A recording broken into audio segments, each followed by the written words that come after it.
Norton was, however, the largest and the most audacious and successful attempt of data theft that showed that China would adopt every means, fair and foul, possible to gain technology leadership. But they worked very hard to gain that position. The spectacular rise of Huawei and the quick collapse of Norton shows that if you want to excel in future technologies, you must be alert to theft and espionage that occurs on large scale. It was Canada more to blame for its errors, and nothing from bribery to hacking is out of bound for competitors to gain vital technology, and it can be only preempted if your team is loyal to the company.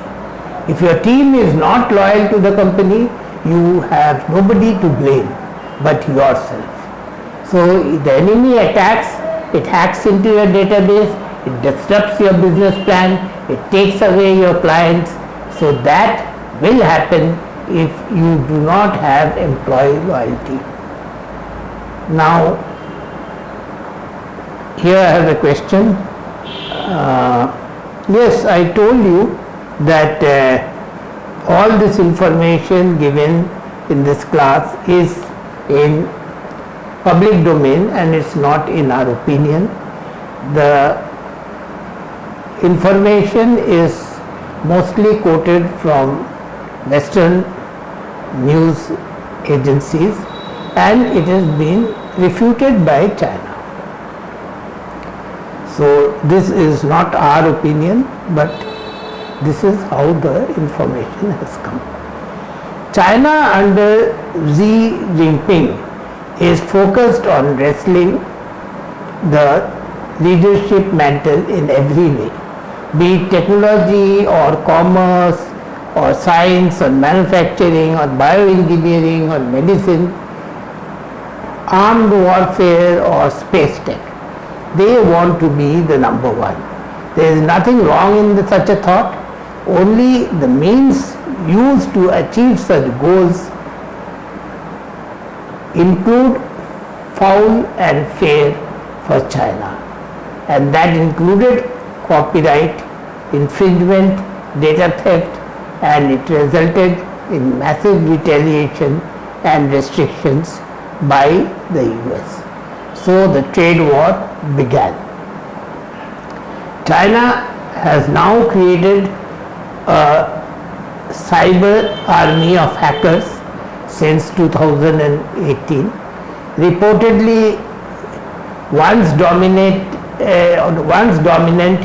in the international hackathons, the top grade Chinese hackers have all withdrawn from the gaming scene and instead are being trained and inducted into the Chinese cyber army. They are compiling a scene of vulnerabilities of software produced by the US tech giants and are also acquiring and developing cyber assets globally, especially in nations that are heavily indebted to them. So the attacks will be not from China, but it will be from one of these countries in Africa or in South America, which has a huge Chinese influence, and you will not know when they keep coming. So attacks by Chinese hackers in futures will be incisive and will not be necessarily with a footprint or the IP address of China.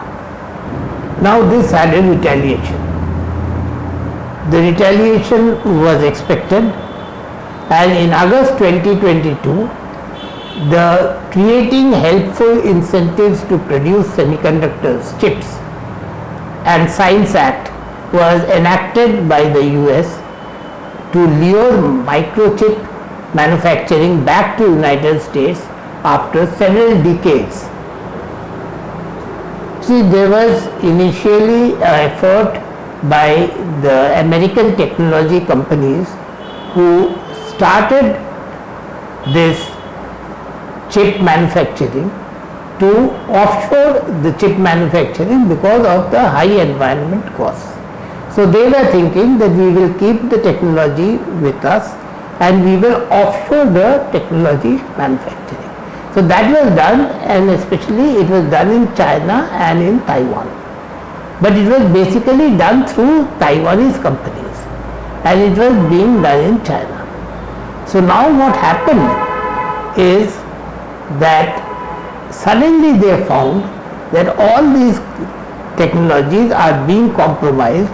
So now they have woken up to the reality and now they want it back to be produced in the US. So although the country produced about 40% of the world's semiconductors supply in 1990, it just produces 12% of the semiconductors today. And more than 60% of the world's semiconductors are supplied by Taiwan and more than 90% of the advanced chips.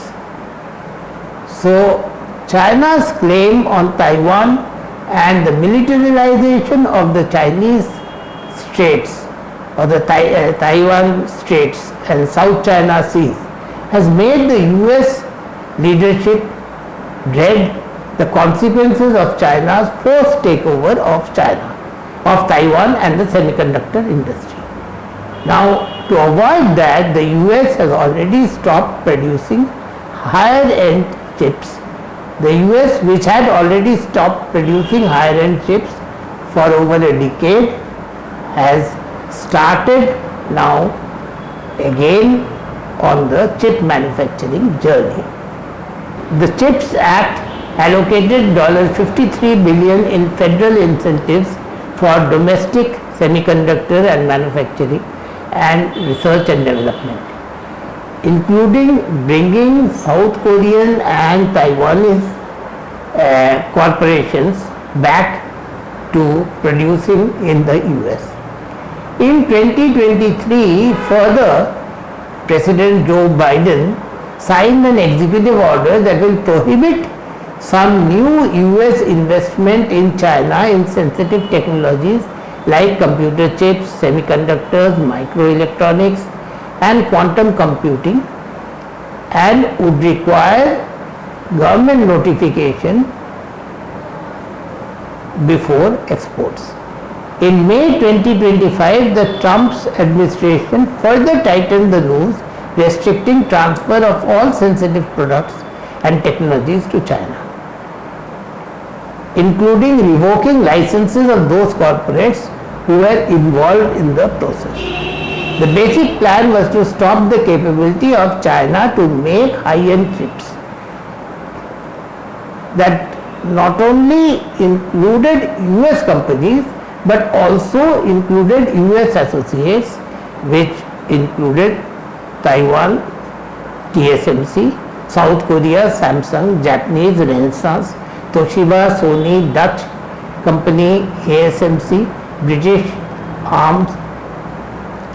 This was to keep US and its allies in complete control of the chips of 3 nanometer thickness, which was 2 generations ahead of what China was manufacturing. In early 2025, Taiwan was fined for unknowingly supplying Huawei 2 million computer chips for its SN 910 series processors.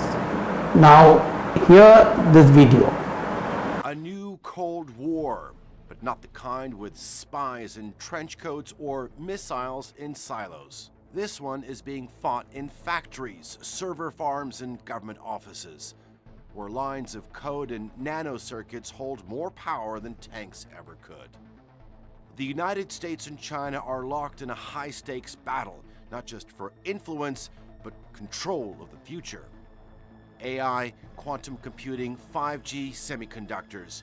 Whoever wins here won't just dominate the global economy, they'll dictate the rules of the 21st century. And when competition isn't enough, there's always the nuclear option. Tariffs to trade wars, bans to blacklists. Google is blocking Chinese technology giant Huawei from future updates to some of its phone apps. Huawei is something that's very dangerous. Washington debates whether to ban TikTok over national security concerns. The breaking news overnight, the social media app TikTok going dark as a U.S. ban goes into effect. President Biden is taking a hard line on Chinese imports, charging a 100% tariff on electric vehicles. And it has emerged as a real player in the AI arms race. It's called DeepSeek. With the rapid rise of the Chinese artificial intelligence software DeepSeek, U.S. lawmakers are looking to ban it from government devices. Technology shares on Wall Street have fallen sharply in response to the emergence of a low-cost chatbot built by a Chinese artificial intelligence firm. It started out as just a rumor, China's AI breakthrough. Then DeepSeek dropped and Silicon Valley panicked. A homegrown Chinese model, powerful enough to challenge OpenAI's ChatGPT, trained on vast datasets, fluent, creative, and almost human.